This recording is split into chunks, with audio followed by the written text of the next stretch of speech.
ఒకటి కానీ ఆంధ్రప్రదేశ్ ప్రభుత్వానికి తెలంగాణ ప్రభుత్వం నుంచి రావాల్సినటువంటి నిధుల గురించి అటు 10th షెడ్యూల్లో కేంద్ర ప్రభుత్వం మనకి ఇవ్వమని చెప్పినా కూడా ఈ ఓటుకు నోటు కేసులో దొరికిపోయి అర్ధరాత్రి అడ్డంగా దొరికిపోయినటువంటి ఈయన పారిపోయి వచ్చాడు. వచ్చి ఇక్కడ ఏముంది, ఏమీ లేదు, బస్సులో కూర్చున్నాడు. సరే, అట్లా సంస్థలన్నీ నష్టపోయినాయి. ఆంధ్రప్రదేశ్కి తెలంగాణ నుంచి రావాల్సిన ఫండ్స్ ఏమీ రాలేదు. అందులో మరొకటి ఏంటంటే 10th షెడ్యూల్లో ఉంది తెలుగు అకాడమీ ఒకటి. ఈ తెలుగు అకాడమీకి మరి ఆ రోజు చంద్రబాబు నాయుడు గారు 2014 నుంచి 19 వరకు ఆయన పరిపాలన కొనసాగింది. ఆ టైంలో ఈ తెలుగు అకాడమీని కూడా పక్కన పడేశారు. ఎందుకంటే ఆయనకు భాష మీద ప్రేమ లేదు, మరో దాని మీద ప్రేమ లేదు. అందువలన ఆయన ప్రజల మీదే లేదు, ఇంకా వీటి మీద ఎట్లా ఉంటుంది. ఈ తెలుగు అకాడమీని పక్కన పడేస్తే ఎంత గొప్ప సంస్థ అంటే, ఇది ఎప్పుడో 1966లో పివి నరసింహారావు గారు తెలుగు వాళ్ళందరికీ కూడా ఒక ప్రత్యేకమైన సంస్థ ఉండాలి అని చెప్పే ఉద్దేశంతో ఈ తెలుగు అకాడమీని స్థాపించడం జరిగింది. తెలుగు అకాడమీ ద్వారా తెలుగు సంస్కృతి, తెలుగు భాష అలాగే పూర్వ కవులు, ఆధునిక కవులు వీళ్ళందరికీ సంబంధించినటువంటి అనేక రచనలను ప్రింటింగ్ చేసి ప్రజలకు అందించడం జరిగింది. నిజంగానే భాషా ప్రియులందరికీ కూడా తెలుగు అకాడమీ అనేది చాలా గొప్ప సంస్థగా రూపొందింది. తర్వాత ఇక విద్యార్థులకు సంబంధించినటువంటి పుస్తకాలను కూడా ప్రింట్ చేసి వారికి సకాలంలో అందజేయడం, తక్కువ రేట్లకి అందజేసి విద్యార్థులకు ఎంతో ఉపయోగకరంగా మారింది. నాణ్యమైనటువంటి పేజీలతోనూ చక్కగా ముద్రా రాక్షసాలు లేకుండా మంచి సబ్జెక్ట్తోనూ ఈ విధంగా సకాలంలో స్కూల్స్ కాలేజీలు తెరిచేసరికి ఇవ్వటం ఈ అకాడమీ హయ్యర్ ఎడ్యుకేషన్కి సంబంధించింది. ఆ విధంగా 2014లో మనకి తెలుగు అకాడమీ రాలేదు. తర్వాత వచ్చినటువంటి జగన్మోహన్ రెడ్డి గారి ప్రభుత్వం 2019లో జగన్మోహన్ రెడ్డి గారి ప్రభుత్వం వచ్చిన తర్వాత వారు ఈ తెలుగు అకాడమీని తీసుకొచ్చి నన్ను చైర్పర్సన్గా వేశారు. దానికి అప్పటి వరకు కూడా మినిస్టర్ ఉండేది, కానీ ఆ మినిస్టర్ కూడా కాకుండా మొత్తం చైర్పర్సన్కే బాధ్యతలు ఒప్పజెప్పి మరి ఒక డైరెక్టర్ పర్యవేక్షణలో, ఒక ఐఏఎస్ ఆఫీసర్ పర్యవేక్షణలో చైర్పర్సన్ ఈ కార్యకలాపాలన్నీ కూడా నిర్వహించడం జరిగింది గతంలో కూడా. నిజంగానే వైఎస్ జగన్ గారు దీనికోసం చేసిన కృషి తెలుగు అకాడమీని తీసుకురావడానికి చాలా కష్టపడ్డారు. దీని రిజిస్ట్రేషన్ కూడా 16/6/2020 GOS నంబర్ 21 ఇది జారీ చేసి ప్రభుత్వం రిజిస్ట్రేషన్ చేసుకున్నాం మనం ఇక్కడ. అప్పటికి ఇంకా తెలుగు, ఎందుకంటే ఉమ్మడి తెలుగు రాష్ట్రాల్లో ఉండేటువంటి తెలుగు అకాడమీ అక్కడే ఉండిపోయింది. అందువల్ల మనం ప్రత్యేకంగా ఇక్కడ రిజిస్ట్రేషన్ చేసుకోవటం జరిగింది. జరిగిన తర్వాత దీనికి సంబంధించిన ఫండ్స్ కానీ సిబ్బంది కానీ రాలేదు. దానికోసం ప్రభుత్వం ఎంత కృషి చేసిందంటే నిర్విరామ కృషి చేసింది. బాధ్యతలన్నీ నాకు ఒప్పజెప్పడం జరిగింది. దాని మీద మేము కోర్టుకు వెళ్ళాం. తెలంగాణ ప్రభుత్వానికి అనేక సార్లు లెటర్ రాసినా కూడా ₹1 కూడా వాళ్ళు ఇవ్వలేదు. ఫండ్స్ అన్నీ కూడా అక్కడే ఉండిపోయినాయి, ఉమ్మడి ఆస్తులన్నీ కూడా.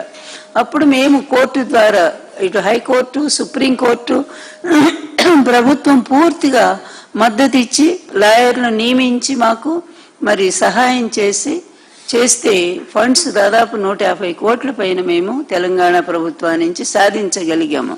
వచ్చిన తర్వాత సిబ్బంది వచ్చారు, ఫండ్స్ వచ్చినాయి. తెలుగు అకాడమీ ఫుల్ ఫ్లెడ్జ్డ్గా తిరుపతి ప్రధాన కేంద్రంగా అకాడమీ స్టార్ట్ అయింది. దాదాపుగా 30 నుంచి 60 కోట్ల రూపాయల పుస్తకాలు తెలుగు అకాడమీ ప్రింట్ చేయటం జరిగింది.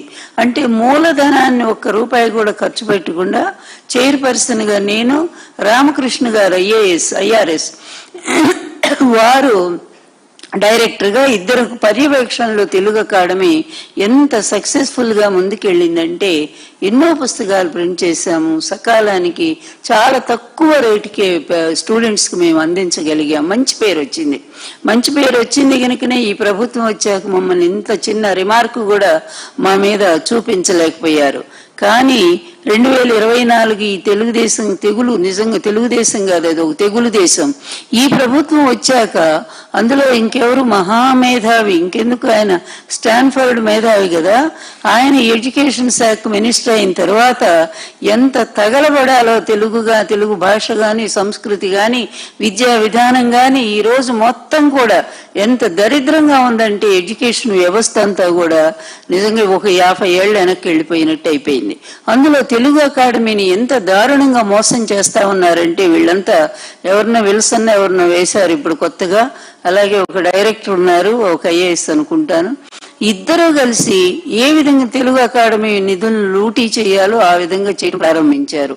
అన్నిటినీ మించి కూడా ఈ టెండర్ ప్రక్రియ అనేది చాలా సంక్లిష్టమైనటువంటిది. దీంట్లో పారదర్శకంగా ఆ రోజు తెలుగు అకాడమీ నిర్వహించింది. అందులో విజిఎస్ అనేటువంటి ఒక సంస్థ వాళ్ళకు అర్హత లేకపోయినా కూడా అనేక సార్లు వాళ్ళు టెండర్కి అటెండ్ అవ్వటం, మేము 3 సార్లు వాళ్ళని రిజెక్ట్ చేయటం జరిగింది. తర్వాత ఈ ప్రభుత్వం వచ్చిన తర్వాత వాళ్ళు మరి ఈ లోకేష్తో కుమ్మక్కయి, ఈ విజిఎస్ విక్రమ్ అనేటువంటి సంస్థలు వాళ్ళతో కుమ్మక్కయి, ఎందుకంటే ఈ టెండర్ ప్రక్రియనే దానికి ఉన్న రూల్స్ని మార్చేశారు. మేము ఉన్నప్పుడు అప్పుడు గతంలో, ఎందుకంటే విద్యార్థులకు చాలా తక్కువ ధరకు అందించాలనే ఉద్దేశంతో పేజీకి 20 పైసలు మాత్రమే మేము పెట్టడం జరిగింది ప్రింటర్స్కి, అంటే ఎక్కువ ఖర్చు లేకుండా. అందువల్ల విద్యార్థికి తక్కువ ధరకు అందించడానికి వీలైంది. ఎప్పుడైతే ఈ ప్రభుత్వం వచ్చిన తర్వాత ఇంటర్మీడియట్ సెకండ్ ఇయర్ అనుకుంటే సిలబస్ మార్చారు. సిలబస్ మారినటువంటి పుస్తకాలను వీళ్ళు ఈ విజేఎస్ విక్రమ్ అనేటువంటి వాళ్ళు లోకేష్తో మాట్లాడుకొని వాళ్ళు ఇష్టం వచ్చినట్టుగా వాళ్ళు ఈ టెండర్లో పాల్గొని తీసుకున్నారు. అంతకుముందే లాస్ట్ ఇయర్ వీళ్ళ మీద ఏదో ఒక నేరారోపణ వచ్చింది. వచ్చినప్పుడు వీళ్ళని అసలు టెండర్లో రానికుండా చెయ్యాలి కదా ప్రభుత్వం, కాకుండా టెండర్లో ఉండే రూల్స్ను కూడా మార్చి వీళ్ళకి అప్పచెప్పడం జరిగింది.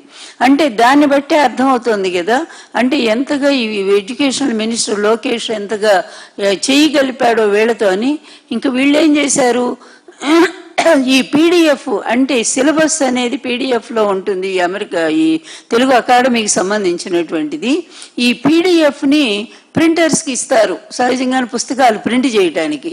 అలాంటిది తీసుకెళ్లి వీళ్ళు ప్రైవేట్ కాలేజీలకు అమ్మేశారు. వాళ్ళు 10 కోట్ల రుణం తీసుకున్నారు. ఇంకా లోకేష్కి ఎంత ముట్టినాయో మనకు అది అర్థమే కావట్లేదు, భారీగా ముట్టే ఉంటాయి.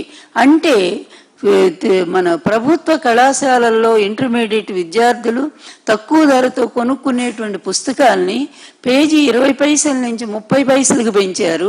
పెంచడమే కాకుండా టెండర్ రూల్స్ అన్ని మార్చేశారు. మార్చడమే కాదు, వీళ్ళ ద్వారా భారీగా ప్రైవేట్ కాలేజీలకి ఈ పీడిఎఫ్ను అమ్ముకోవటం జరిగింది. దానివల్ల తెలుగు అకాడమీ నష్టపోవటం జరిగింది.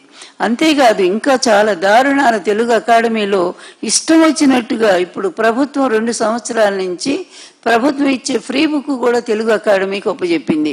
మా గవర్నమెంట్లో అంటే జగన్మోహన్ రెడ్డి గారి ప్రభుత్వంలో అస్సలు ఒక్క పుస్తకం కూడా మాకు ఇవ్వలేదు. ప్రభుత్వమే ప్రింట్ చేసి చక్కగా వాళ్ళు విద్యార్థులకు అందించారు. అంటే తెలుగు అకాడమీ మీద భారం పడకూడదు.